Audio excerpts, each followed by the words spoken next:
अपने हृदय की बात कहें। हम वही की वही बात भगवान से हमेशा कह दें कि तुम दया सागर, तुम करुणा सागर, तुम दयालु, तुम कृपालु, तुम ये तुम वो। भगवान कहते हैं ये सब दुनिया ने लिखा है, तेरे मन में जो लिखा है वो तू प्रार्थना के रूप में बोल। तेरे हृदय में जो चल रहा है तू वो प्रार्थना के रूप में बोल। तेरे हृदय में जो समाया है तू वो प्रार्थना के रूप में बोल। तेरे हृदय में क्या चल रहा है तू वो प्रार्थना के रूप में बोल। भगवान से जाकर कभी कभी भोलेनाथ जी से ये भी कह दिया करो कि लोग मेरी निंदा करें, बुराई करें, अपशब्द कहें, ताना दें, गाली दें, प्रभु तू मुझे ऐसा बना कर रखना कि मैं ये सब कुछ सुन सकूं। मुझे इतना बलवान बना देना कि मुझे सुनने की आदत हो। जरा सा किसी ने कुछ बोला और मुझे क्रोध आ गया, जरा सा किसी ने कुछ बोला और मैं गुस्सा कर जाऊं, ये ठीक नहीं है। जरा सा किसी ने कुछ बोला और मुझे गुस्सा आ गया, क्रोध आ गया, अपशब्द कहने लगा, ये ठीक नहीं है। आप भगवान से कहो, दुनिया के लोग अगर मुझे ताना दे, दुनिया के लोग मुझे गाली दें, दुनिया के लोग मुझे अपशब्द कहें, दुनिया के लोग मुझे आड़ा टेढ़ा बोलें, तो मुझे आप ऐसा बना देना कि मैं सब कुछ सुन लूं। जिसने सुनने की आदत डाल ली उसकी जिंदगी सार्थक हो गई। आज सबसे बड़ी आफत ये पड़ी हुई है कि कोई किसी की सुनने को तैयार नहीं। सास कहती है मैं घर की बड़ी हूं, मैं किसी की सुन के नहीं चलूंगी। बहू कहती है मेरे मायके में मैंने किसी की नहीं सुनी तो क्या तुम्हारे घर की सुनूंगी। पिता कहता है मैं किसी की नहीं सुनूंगा। बेटा कहता है मुझे किसी से मतलब नहीं, मैं किसी की नहीं सुनूंगा। ताऊ कहता है मैं किसी की नहीं सुनूंगा। चाचा कहे मैं किसी की नहीं सुनूंगा। काका जी कहे मैं किसी की नहीं सुनूंगा। सब ऊंचे बन गए, सब बड़े बन गए और कोई किसी की सुनने को तैयार नहीं है। मैं किसी की नहीं सुनूंगा, मैं घर की बड़ी, मैं किसी की नहीं सुनूंगी, मैं किसी की नहीं सुनूंगी। केवल एक सियोर वाला महाराज है जो सबकी सुनेगा। सुनने की आदत डालिए और आप जिस दिन सुनने की आदत डाल लोगे, जिस दिन आपने सुनने की आदत डाल ली, दुनिया में आपके बराबर क्वालिटीवान कोई नहीं होगा। इतनी क्वालिटी आपके अंतर्गत आ जाएगी। आप सुनो। हर गेंद पर छक्का और चौका नहीं लगाया जाता। बोलो लगाते हैं क्या? अरे जम के तो बोलो। नहीं, हर गेंद पर छक्का और चौका नहीं लगाया जाता। इंतजार करा जाता है कि कोई बॉलिंग करने वाला आएगा, उसका इंतजार है और ये मेरे समय पर आना चाहिए। जैसे पहले अपन लोग एग्जाम देते थे, पहले आपका हमें नहीं मालूम परंतु हम अपना कहें या अपने मित्रों का कहें, तो जब हम परीक्षा देने जाते थे तो भगवान से प्रार्थना करते थे हमारे वो टीचर की ड्यूटी मेरे कमरे में लगना चाहिए। आपके साथ में भी ऐसा होता था क्या? अरे बोलो, जम के बोलो जरा। उसमें क्या झूठ बोलना होता था ना कि मेरे वो टीचर की ड्यूटी मेरे समय पर लगना चाहिए। क्यों? अगर वो टीचर मेरा उस समय पर ड्यूटी पर होगा तो यह पक्का है मेरा एक आध क्वेश्चन तो वो हल करा देगा, ये निश्चित है। हम ढूंढ रहे हैं कि मेरे उस टीचर की ड्यूटी मेरे कमरे में होना चाहिए जिससे मेरी पहचान है, जो मुझे जानता है। बस यही कथा कर रही है। अंतिम समय में जब प्राण छूटे तो भोलेनाथ जी से कह देना मेरे मृत्यु के समय पर आपकी ड्यूटी होना चाहिए, फिर मैं प्राण छोड़ भी दूं तो कोई दिक्कत नहीं है। अंत समय प्रभु आना पड़े और अंत समय प्रभु आना पड़ेगा। वचन दिया तो निभाना पड़ेगा। आए ना आए प्रभु कुटुंब कबीला, अंत समय प्रभु आना पड़ेगा। हम इंतजार करते हैं, हम विचार करते हैं कि मेरे एग्जाम के समय पर मेरे रूम में, मेरे कक्ष में, मेरी टेबल के पास मेरा परिचित वो टीचर होगा तो एक का क्वेश्चन हल करा देगा और मुझे थोड़ा सा बता देगा। अंतिम समय में भी, अंत बिंदु में भी, अंतिम समय, अंत बिंदु में भी अगर मेरे परमात्मा से आपकी पहचान है तो आप भगवान से ये प्रार्थना अपनी खुद की है। पढ़ी लिखी प्रार्थना नहीं करना हमको। हम भगवान से अपने मन की बात कह दें, यही प्रार्थना। हम भगवान से अपने दिल की बात कह दें, यही प्रार्थना। हम भगवान से अपने हृदय की बात कह दें, यही प्रार्थना। चिता जले उससे पहले हमें चेत जाना है, हमारे भीतर चेतना आ जाना चाहिए कि हमें भगवान के मंदिर तक जाना है। आरती उठे उससे पहले हमें भगवान की एक माला उठा लेना है और हाथ में एक लोटा जल उठा लेना है, क्योंकि आरती उठने के बाद ना जल चढ़ा पाओगे ना माला उठा पाओगे। अपनी माला, अपने हाथ का कलश, लोटा भर के जल स्वयं उठा लेना। आग लगे शरीर में अंत समय में, उससे पहले अपने भीतर के अहंकार को हमें जला देना है, अपने भीतर के अभिमान को हमें जला देना है। चिता जले उससे पहले चेतना ले आओ, आरती उठे उससे पहले हाथ में एक बेलपत्र माला या हाथ में लोटा भर जल उठा लो, और आग लगे उससे पहले इस भीतर के अहंकार को जला दो, तो जिंदगी सार्थक हो जाएगी, परमात्मा की शरणागति तक पहुंच जाएगी। चेतना नहीं आई तो फिर जीवन बेकार।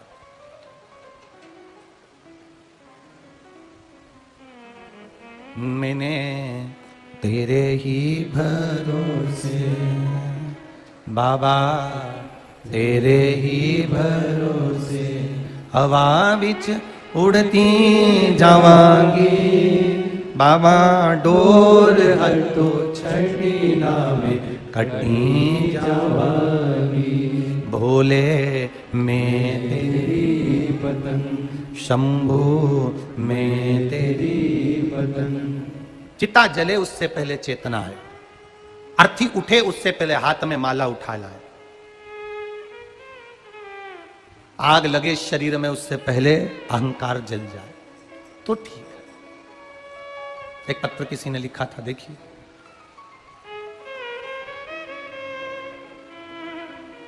अनीता देवी,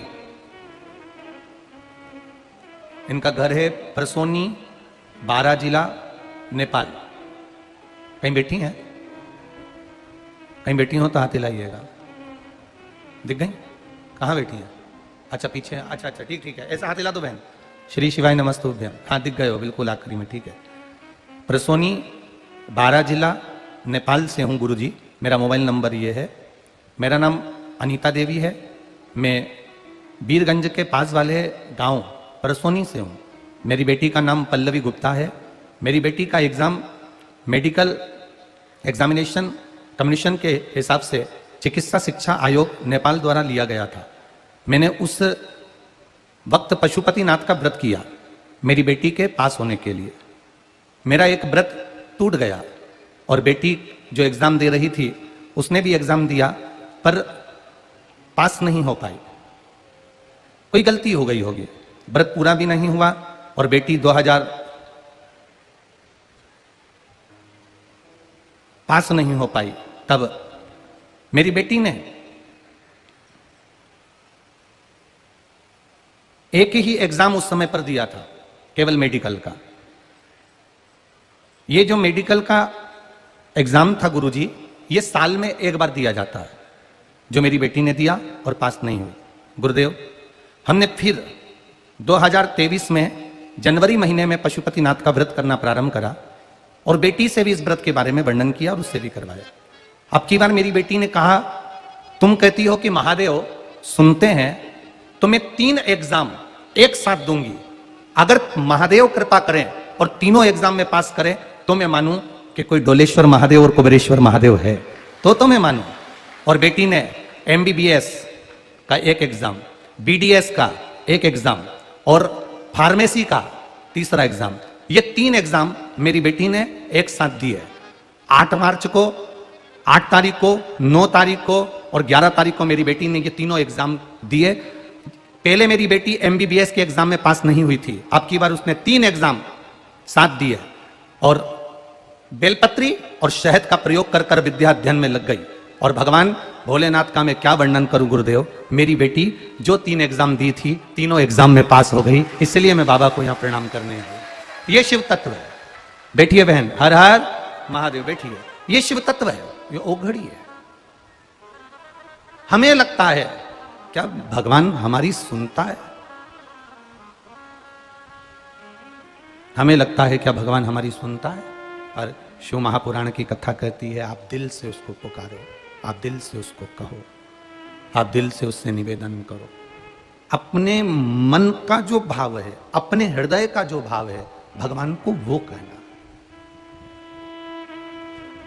दूसरे का कहा कहाया हमें नहीं कहना। अपने दिल से तो कुछ बोलो भगवान से। कभी कभी भोलेनाथ जी के मंदिर में जाओ और अपने मन की बात, हम ये भी नहीं कहेंगे कि हम जो बोल रहे हैं वो बोलो, आप तो अपने मन की बात भोलेनाथ जी के सामने जाकर कहो। मेरे जैसा पापी आपने कभी नहीं देखा होगा प्रभु। दिन भर काम में लगा रहता हूं, दिन भर कमाने में लगा रहता हूं, समय नहीं मिलता मेरे भोलेनाथ, आपके चरणों में आने का समय नहीं मिलता मेरे शंभू।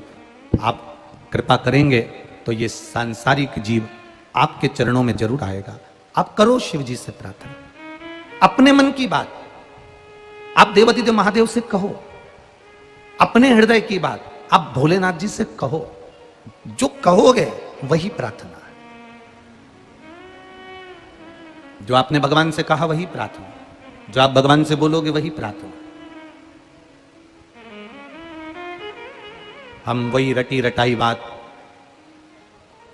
तू दया का सागर है, तू करुणा का सागर है, तू ये है, तू वो है, हम वही रटी रटाई, ना ना ना, अपने दिल का बोलो। एक छोटा सा बच्चा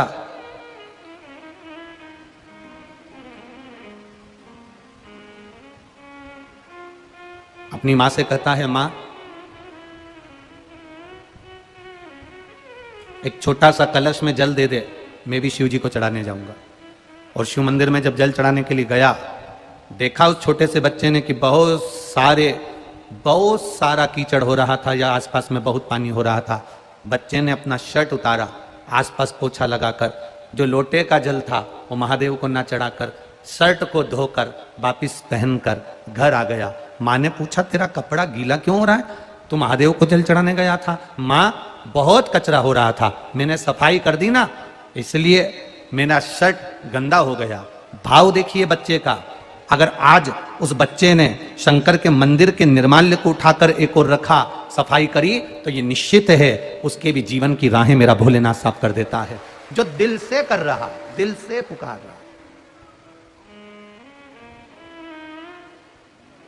आपकी भक्ति, आपका भजन कभी खाली नहीं जाएगा।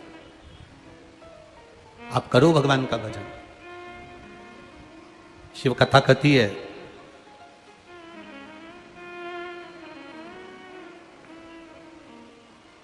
गज और असुर। ये डोलेश्वर महादेव की कथा बड़ी सुंदर इसमें वर्णन करी गई। गज और असुर, ये दोनों का कोई संजोग बना होगा, और गज और असुर का संजोग बना, और गजासुर एक राक्षस उत्पन्न हो गया जिसका नाम था गजासुर। अब ये जो गजासुर उत्पन्न हुआ, ये जो गजासुर पैदा हुआ था असुर प्रवृत्ति का, पर भगवान शिव की भक्ति के बिना रह नहीं पाता था एक क्षण भी।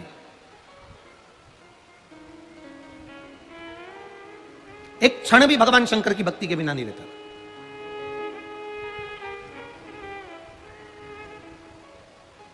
असुर था, राक्षस था। हम कई बार इस व्यासपीठ से कह चुके हैं, व्यासपीठ से वर्णन कर चुके हैं। आप मंदिर नहीं जा सकते, कोई बात नहीं। आप अपनी दुकान नहीं छोड़ सकते, कोई बात नहीं।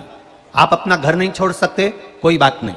हमने यहां तक व्यासपीठ से कहा, आपके परिवार अगर मंदिर जाने से चिढ़ते हैं, आपके परिवार आपको कथा में भेजने से चिढ़ते हैं, आपके परिवार आपको कथा तक भी नहीं आने देते, तो शिव महापुराण की कथा कहती है, मत जाओ, अपने घर में रहो। टीवी के सामने कथा सुन लो, मोबाइल पर कथा सुन लो। अगर किसी को चिढ़ लगती है कि तुम मंदिर मत जाओ, आप घर पर कथा सुन लो। आपका मन पर भगवान से इतनी प्रार्थना जरूर करना कि तू मेरे घर के लोगों का ऐसा स्वभाव बना देना कि ये खुद मुंह से बोले कि शंकर के मंदिर चली जा।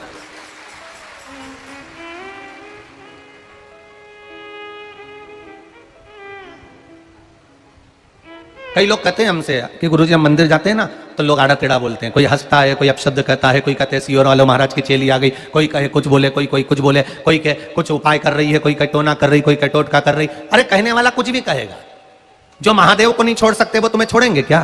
शंकर भगवान नंदी पर बैठकर जा रहे हैं और किसी व्यक्ति ने भगवान शंकर को देखकर अपने परिवार वालों से कह दिया, देखो एक नंदी और दोनों साथ बैठ के जा रहे हैं। शंकर भगवान नीचे उतर गए, पार्वती को बिठा कर ले गए नंदी पर। तो फिर किसी ने कह दिया, देखो कहां बुद्धि मारी गई, जोरू का गुलाम है, पत्नी को बिठा कर ले जा रहा है, खुद पैदल चल रहा है। शंकर भगवान ने पत्नी को नीचे उतार दिया, खुद बैठकर जाने लगे। तो दुनिया के लोग कहने लगे, बताओ बेचारी पत्नी को पैदल चला रहा है, खुद बैठकर जा रहा है। शंकर भगवान पति पत्नी दोनों नीचे उतर गए, नंदी को खाली ले जा रहे थे। तो दुनिया के लोगों ने कह दिया, अकल कहां मारी गई, इतना बड़ा नंदी है, दोनों को बैठकर चले जाना चाहिए। ये दुनिया के लोग हैं, कहे बिना नहीं रहेंगे। आपका फर्ज है शंकर के मंदिर जाना, आपका फर्ज है भगवान का भजन करना, आपका फर्ज है भगवत स्मरण करना, आपका फर्ज है भगवान की भक्ति में डूबना, आपका फर्ज है गले में रुद्राक्ष धारण करना, आपका फर्ज है रुद्राक्ष का जल शिव को चढ़ाकर आचमन करना, आपका फर्ज है भगवान शंकर का श्री शिवाय नमस्तुभ्यम मंत्र का जाप करना, आपका फर्ज है पंचाक्षर मंत्र नमः शिवाय बोलना, आपका फर्ज है षडाक्षर मंत्र ओम नमः शिवाय बोलना, आपका फर्ज है भगवान के चरणों में, माता पिता के चरणों में, गुरुजन के चरणों में शीश नवाना, ये हमारा फर्ज है।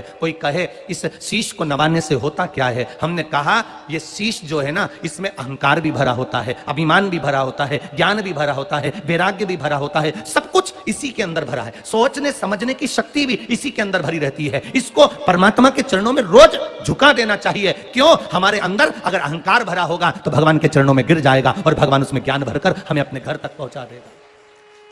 अभिमत्ता परमात्मा के चरणों में गिर जाए, अहंकार परमात्मा के चरणों में गिर जाए और ज्ञान, निर्मल ज्ञान हमारे पास प्राप्त हो। कहेंगे दुनिया के लोग क्या होता है मंदिर जाने से, कहेंगे दुनिया के लोग क्या होता है भगवान का भजन करने से। उनको ये पत्र जो कहे ना, उनको ये सारे पत्र जो नेपाल की इस वीरगंज में हम छोड़ कर जाएंगे, इन पत्रों को उन तक पहुंचा देना कि इनने भी भगवत भजन किया है, इनने भी स्मरण किया है। ये सहज नहीं, साधारण नहीं है। मेरे बाबा तेरी नौकरी सबसे बढ़िया है, सबसे खरी, तेरे दरवाजे की चाकरी सबसे बढ़िया है, सबसे खरी। भगवान के दरवाजे की चाकरी, गुलामी, नौकरी, ये भगवान शिव की कृपा से प्राप्त होती है, भगवान शंकर की करुणा से प्राप्त होती है। मिल रही है शिव महापुराण की कथा, प्राप्त हो रही है शिव तत्व की कथा, आपको मिल रही है बाबा देवादिदेव महादेव की पावन कथा। कहीं परमात्मा से प्रार्थना करना, ये आपकी बड़ी करुणा है, बड़ी उदारता, ये आपकी बड़ी करुणा, बड़ी उदारता।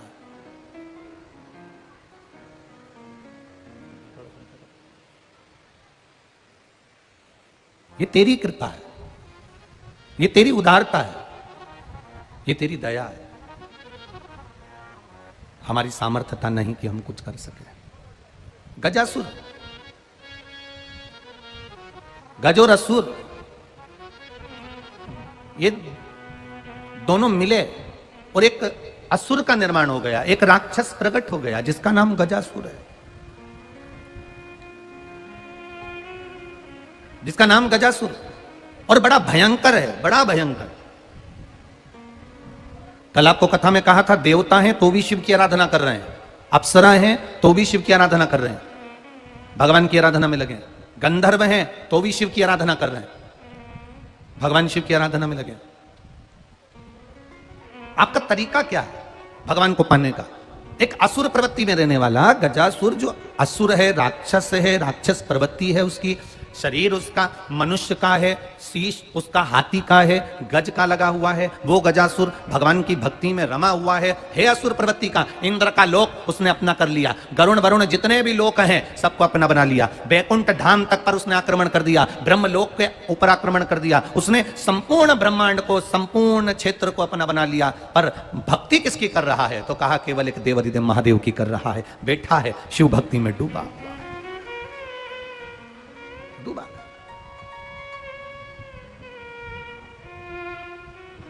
हम कई बार ऐसा काम कर जाते हैं कि उसमें हमें ऐसा लगता है कि हमने पुण्य कमाया।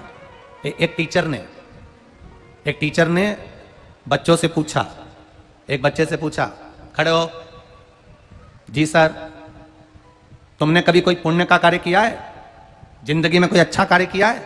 बच्चा बोला जी सर, मैंने एक पुण्य का कार्य किया। कौन सा पुण्य का कार्य किया? एक महिला सामान लेके अपने घर जा रही थी, मैंने उसके पीछे कुत्ता छोड़ दिया। टीचर ने कहा इसमें पुण्य का कार्य क्या हो गया? मैंने कुत्ता जब पीछे छोड़ा तो महिला जल्दी जल्दी घर पहुंच गई। अब मुझे पुण्य मिला कि नहीं मिला?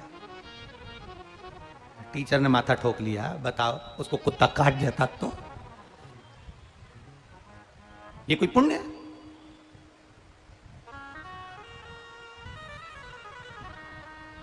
अब तुमसे कोई पूछे कि तुमने कोई पुण्य का कार्य किया, तो तुम में से कई माताएं कह देगी हां मैंने पुण्य का कार्य किया। कौन सा पुण्य का कार्य? हमारी पड़ोसन रिक्शा कर रही थी, वही रिक्शा मैंने 10 रुपए ज्यादा देकर कर लिया और कथा में पहुंच गई। अब ये पुण्य का कार्य? ये पुण्य का कार्य? ना ना, शिव कथा कर रही है।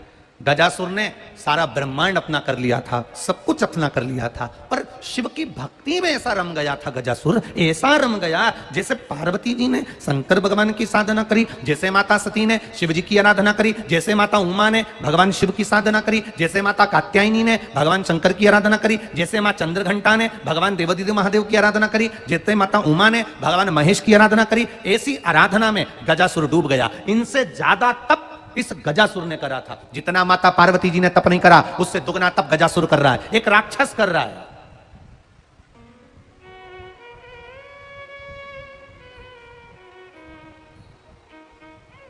एक राक्षस इतना तप करा, इतना तप करा, पार्वती जी महादेव को देखकर बस अचंभित थी कि शिव जी इस गजासुर को देखते हैं और प्रसन्न हो जाते हैं। महादेव इसको देखते हैं और प्रसन्न हो जाते हैं। आखिर इसकी प्रसन्नता का कारण महादेव से पूछा गया। पार्वती जी ने शंकर भगवान से पूछा आप प्रसन्न क्यों हो रहे हो? शंकर भगवान बोले ये हाथी का मुंह लगा है और शरीर पूरा मनुष्य का है, असुर का है, और ये मेरी भक्ति कर रहा है, इतनी सुंदर भक्ति कर रहा है कि इसको देखकर मुझे प्रसन्नता हो जाती है।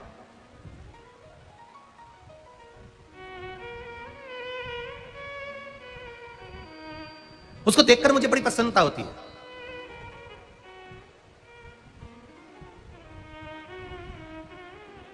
कभी कभी ऐसा होता है, एक वीडियो किसी भाई ने सीहोर भेजा और उस सीहोर से वो वीडियो हमारे पास में यहाँ नेपाल आया। उसमें एक छोटा सा बच्चा सोफे पर बैठा हुआ है और कोई उसके यहाँ मेहमान आया होगा, तो उस मेहमान से वो बात कर रहा होगा और बात करते करते उस मेहमान ने उस बच्चे से पूछ लिया क्या तुम शंकर जी के मंदिर जाते हो? वो वीडियो बहुत सरल भाषा में, मतलब देसी भाषा में वो वीडियो है। कभी योग लगेगा तो आपको वायरल करेंगे और सुनना उसको। बच्चे देसी भाषा में बात कर रहे, क्या तुम शिव मंदिर जाते हो? बच्चा कहता है हाँ हम अबई तो गए थे शिव मंदिर। अच्छा, शिव जी को जल चढ़ाना आता है? हाँ। वो बच्चे ने शंकर जी को जल चढ़ाने का पूरा क्रम मेहमान को बता दिया कि जल कैसे चढ़ाया जाता है। एक आश्चर्य वाली बात है और ये मेरा विश्वास कहता है। आप अपने बच्चे को लेकर मंदिर तक जाओ, शंकर मंदिर तक जाओ, आप एक बार जैसी पूजन करोगे शंकर जी की वो बच्चा देख लेगा। दूसरी बार आप जान कर कर गलती करना, वो छोटा सा बच्चा आपको बता देगा कि दादी इधर जल चढ़ाओ, दादी ऐसा करो, दादी वैसा। वो छोटा सा बच्चा बता देगा कि आपको क्या करना है। एक दादी बस एक बार अपने पोते को साथ ले जाए, अगर घर का बुजुर्ग एक बार, माता पिता एक बार अपने बच्चों को ले जाए। और ये बिल्कुल सत्यता है, एक बार बच्चे के सामने मोबाइल में नंबर डायल कर कर अपना लॉक खोल लो, बस एक बार। तुम अपनी पत्नी को लॉक खोलना नहीं सिखा सकते, तुम अपने माता पिता को लॉक खोलना नहीं सिखा सकते, और तुम्हारा मोबाइल बस एक बार अपने बच्चे के सामने, छोटे से के सामने एक बार खोल लो, दूसरी बार वो खोलकर तुम्हारे हाथ में दे देगा। इतना ज्ञानवान संतान आज के जमाने में, इतनी ज्ञानवान संतान है। लोग कहते हैं लैपटॉप अपने साथ में रखो, हम कहते हैं लल्लन टॉप अपने साथ में रखो। ये जो आपकी औलाद है ये लैपटॉप से कम नहीं है। कभी कभी इतनी ऊंची बात कह जाती है, इतना ऊंचा शब्द कह जाती है कि लोग समझ नहीं पाते। एक छोटा सा बच्चा अपनी दादी की गोद में बैठा और दादी की गोद में बैठकर छोटे से बच्चे ने दादी का गाल को हाथ लगा कर कहा दादी, ओ दादी। दादी बोली हाँ रे बेटा, अपने पड़ोस में वो पप्पू रहता है ना, हाँ, उसके यहाँ पर आज नुक्ती का रायता बना, आलू की सब्जी बनी, चने की सब्जी बनी, पूड़ी बनी, अमरस बना। इतने में दादी बोली बेटा उसकी दादी मर गई ना, इसलिए उसका बारवा है, इसलिए उसके यहां बना है। इतने में बच्चे ने दादी के दोनों गाल पकड़कर बोला दादी अपने घर कब बनेगा? दादी ने एक दिया धर के उसको, एक बता। मुझे निपटा रहा है, मुझे। छोटा बच्चा, आप उसको जो सीखेगा वो करेगा, जो सीखेगा। आप क्या सिखा रहे हो वो सीख जाएगा, आप क्या बता रहे हो वो बता देगा। एक छोटा सा बच्चा अपनी दादी के पास जाकर बोला, दादी, ओ दादी। दादी बोली, क्या है? एक बार तू टे बोल, टे। दादी बोली, क्या होता है टे? नहीं, बस तू ऐसा बोल, टे। दादी बोली, मैं नहीं बोलूंगी, पहले बता मुझे टे क्यों बुलवा रहा है। दादी, तू टे तो बोल। दादी ने कहा, नहीं बोलूंगी, तू बता टे क्यों बुलवा रहा है। दादी ने 5 रुपए निकाले, बच्चे को दिए और बच्चे को देकर कहा, अब बता तू मुझसे टे क्यों बुलवा रहा है। दादी, रात को मम्मी पापा पलंग पे बैठ के बात कर रहे थे, जब बुढ़िया टे बोल जाएगी सारी प्रॉपर्टी अपनी हो जाएगी, सारी प्रॉपर्टी। उस दिन से दादी ने पोते को 10 रुपए देना चालू कर दिए तुरंत, कि ये अभी बताएगा। ये लैपटॉप से ज्यादा आगे है। कौन? अरे जम के तो बोलो, लल्लन टॉप। ये लैपटॉप से आगे। आप एक बार बस भगवान के भजन में इसको लगा दो, आप एक बार इसको मंदिर ले जाना चालू कर दो, आप इसको एक बार भगवान की पूजन करना बता दो, आप इसको एक बार शिव जी पे जल चढ़ना बता दो, आप इसको एक बार मंदिर का दरवाजा बता दो। आज दुनिया के लोग सबसे ज्यादा हम निवेदन करना चाहेंगे, आज छोटे छोटे बच्चे अगर मंदिर तक जाना सीख गए तो आने वाले समय को सनातन धर्म को कोई नीचे नहीं गिरा सकता। यह सनातन धर्म बढ़ता चले जाएगा, यह हिंदू धर्म बढ़ता चले जाएगा, हमारा सनातन धर्म अग्रणी बढ़ता चले जाएगा। सबसे बड़ी तकलीफ कहां पर है? हम बुजुर्गों को सुधारने में लगे, हम नवयुवकों को सुधारने में लगे हैं, पर आने वाली पीढ़ी जो बच्चों से चालू हो रही है, इस पीढ़ी को सुधारने में नहीं लगे हैं। इन बच्चों को हम कॉन्वेंट में भेजना चाहते हैं, इन बच्चों को अच्छे स्कूलों में भेजना चाहते हैं, पर इन बच्चों को मंदिर के दरवाजे नहीं भेजना चाहते। क्यों? क्योंकि तुम्हें लगता है हमारा बच्चा मंदिर जाएगा तो लोग हंसेंगे, हमारा बच्चा मंदिर जाएगा जल चढ़ाएगा तो लोग हंसेंगे।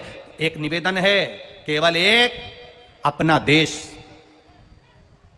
मैं नेपाल देश की भी बात कर रहा हूं, मैं भारत की भी बात कर रहा हूं, मैं मेरे भारत देश की भी बात कर रहा हूं, नेपाल देश की भी बात कर रहा हूं। इस नेपाल देश में और भारत देश में कई संबंध निभाए जाते हैं। हमारे यहां माता को माता कहा जाता है, बोलो कहते कि नहीं कहते? पिता को जम के बोलो, पिता कहा जाता है। हमारे यहां जो धर्म पत्नी के माता पिता हैं उनको भी माता पिता कहा जाता है। हमारे यहां पिताजी के जो बड़े भाई होते हैं उसको ताऊ कहा जाता है। बोलो बोलो रे, बोलो, बोलते कि नहीं बोलते? नेपाल में कहते कि नहीं कहते? ताऊ कहते हैं। पिताजी से छोटे हैं उनको काका जी कहा जाता है, चाचा जी कहा जाता है, उनको अंकल कहा जाता है। मौसा जी हैं, हमारी मम्मी के बहन के पति हैं, उनको मौसा जी कहा जाता है। मम्मी की बहन है उनको मौसी कहा जाता है। पापा की बहन है उनको बुआ कहा जाता है। पापा की बहन के जो पति हैं उनको फूफा जी कहा जाता है। हमारी मम्मी के जो भाई हैं उनको मामा कहा जाता है। उनकी धर्म पत्नी को मामी कहा जाता है। हमारी मम्मी की जो मम्मी है उनको नानी कहा जाता है। हमारे पिता की जो माता है उनको दादी कहा जाता है। केवल भारत और नेपाल देश ऐसा देश है जहां इतने सारे संबंधों को सजोया जाता है, आत्मा को परमात्मा से जोड़ा जाता है। बाकी के देशों में जाकर घूम कर आना, अगर काम वाली काम कर कर जाएगी तो भी उसको आंटी कहेंगे, और तुम्हारे पास में जो मैडम रहती है उसको भी आंटी कहेंगे, और तुम्हारे घर में जो बर्तन मांजे उसको भी आंटी कहेंगे, जो पोछा लगाए, बोलते जाओ, उसको भी आंटी कहेंगे, जो तुम्हारे घर में आकर बच्चों को संभालेगी उसको भी आंटी कहेंगे, और जो तुम्हारी पत्नी की मां होगी उसको भी आंटी कहेंगे, और जो तुम्हारे रिश्तेदार होंगे उनको भी केवल आंटी और अंकल कहेंगे। ये दो संबंध पूरे देशों में चलते हैं, पर भारत देश और नेपाल देश ऐसा देश है जिसमें सारे संबंध चलते हैं, आत्मा से परमात्मा तक के संबंध चलते हैं।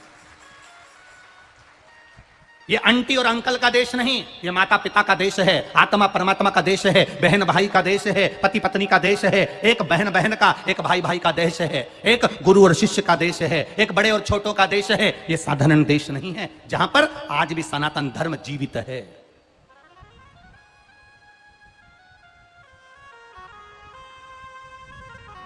छोटे बच्चों को मंदिर तक ले जाओ, एक बार देख लेंगे ना, चालू हो जाएंगे। एक बार, बस एक बार।